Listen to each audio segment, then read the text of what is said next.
दरम्यान आखाती देशांमधील युद्धाची भारतीय उद्योगांना सुद्धा आता झळ बसायला सुरुवात झाली। व्यावसायिक गॅस सिलेंडरचा तुटवडा झाल्यानं हॉटेल व्यावसायिक संकटामध्ये सापडलेत। गॅसच्या तुटवड्यामुळे मुंबईतील 20% हॉटेल्स बंद झाले, तर घरगुती सिलेंडर बुकिंगची मुदत सुद्धा 21 वरून 25 दिवसांपर्यंत गेल्याची माहिती सूत्रांनी दिली आहे। छत्रपती संभाजीनगर एमआयडीसी मधील उद्योगही बंद पडण्याच्या मार्गावर आहेत आणि याच पार्श्वभूमीवरती सध्या याच युद्धाची झळ भारतीयांना सुद्धा बसायला सुरुवात झालेली आहे।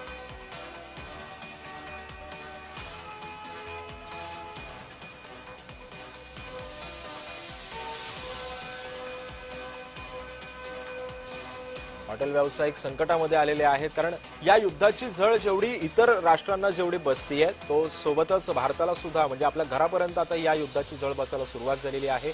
घरगुती गॅस सिलेंडरचं सुद्धा बुकिंग आपल्याला 21 वरून आता 25 दिवसांनंतर करता येणार आहे। तर जे व्यावसायिक गॅस सिलेंडर आहेत त्यांच्यावरती सुद्धा आता संकटाची टांगती तलवार पडलेली आहे। हॉटेल व्यावसायिक मुख्यतः यामध्ये चिंतेमध्ये सापडलेले आहेत। त्यांना सुद्धा आता पुढे कशा पद्धतीनं याचं नियोजन करायचं या संदर्भातलं मोठं आव्हान त्यांच्या समोर असणार आहे।